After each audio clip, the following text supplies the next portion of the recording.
IDF1 chez vous est toujours au Parc des Buttes-Chaumont dans le 19e arrondissement de Paris. Et je laisse tout de suite Madame Rouanet vous présenter l'endroit où nous sommes. Le temps pour moi de vous rejoindre.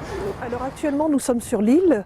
L'île n'est plus autorisée au public, ni même aux travailleurs d'ailleurs, parce que les rocaillages sont fatigués. Alors qu'est-ce que sont les rocaillages? C'est tout cet art qui a été développé principalement au 19e siècle d'imitation du rocher. Et donc nous sommes ici devant une imitation du rocher. Toute la falaise que vous pourrez voir à un moment dans le film et quand vous viendrez au Parc des Buttes-Chaumont n'est qu'une imitation du rocher. Comment ça? Un faux rocher? Voilà. Et comment est-ce donc possible? Il y en a des hectares et des hectares dans le parc. Il y en a environ 2,5 hectares d'imitation du rocher. Ah, ouais. Alors, comment ça a été fabriqué? Alors ça a été fabriqué comme un béton. Il y a une âme métallique. Ça en fait des marches. Et voilà.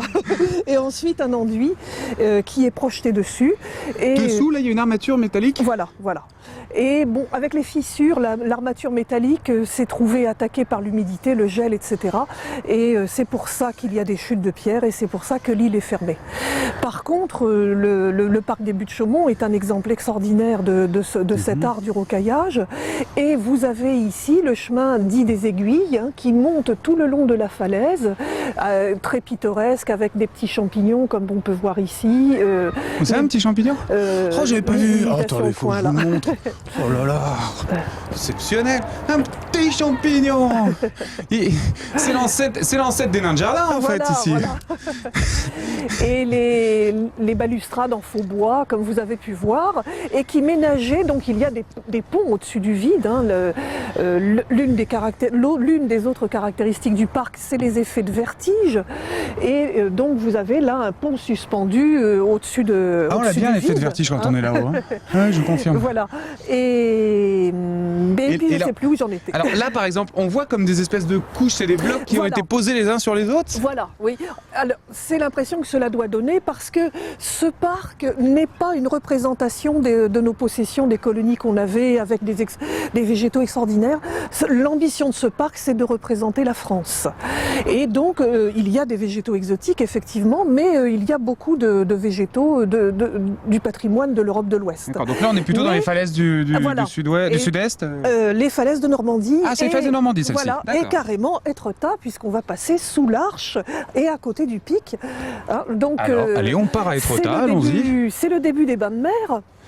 C'est la connaissance de tous ces paysages fantastiques. Là, il y avait un petit débarcadère. L'embarcadère, le débarcadère.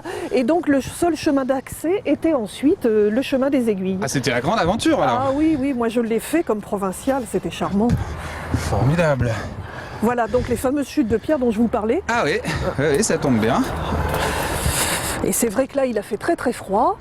Et Ça, c'est de cet hiver, ça, c'est il y a quelques jours. Ces morceaux-là, oui. D'ailleurs, on le voit bien, ils sont blancs, ils sont vraiment très nets.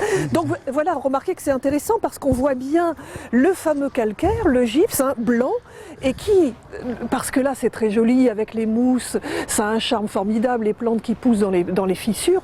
Mais en réalité, quand les gens entraient, ils avaient la falaise nue et blanche sous les yeux, et c'est une représentation encore plus typique. Et ça ressemblait beaucoup plus à Étretat.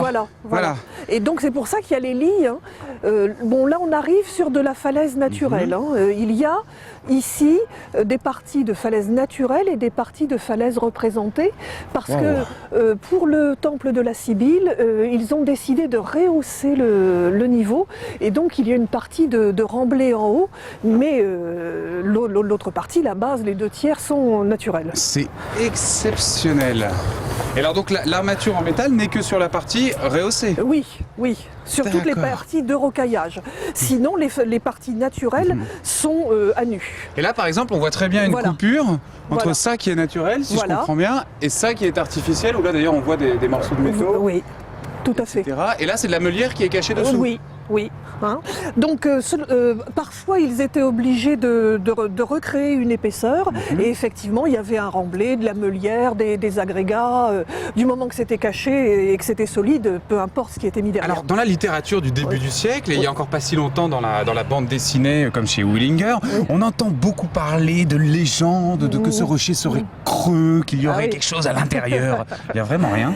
Eh bien ça on ne le sait pas justement, c'est la part de mystère. On a même dit à une époque que c'était là là que Napoléon III s'était fait construire une cachette en cas de soulèvement. Oui. On l'a pas trouvé toujours. Non. Et voilà. Donc, alors là, on a donc sur une partie de l'île, la partie qui était accessible au public, puisqu'une partie ne l'était pas, elle était réservée aux oiseaux. Donc là on arrive devant l'arche, hein, la représentation symbolique et idéalisée d'Étretat, et vous avez le pic à sa droite. Ah oui, tout à fait. Évidemment, en blanc, ça se voyait, mais ça se reconnaissait mieux. Oui. Et donc l'arche actuellement est dégagée, on la voit bien, il y a des saisons où on la voit moins parce que la végétation pousse. Dites-là, je vois qu'il y a comme un espèce de passage, ça veut bien dire qu'on pouvait monter là-haut, qu'il y a une galerie qui arrive là-haut? Probablement ils y montaient avec des échelles et c'était pour vérifier l'état de la voûte. Hein. Incroyable. Fantastique, dire qu'on a fait ça il y a combien de temps? 140 ans.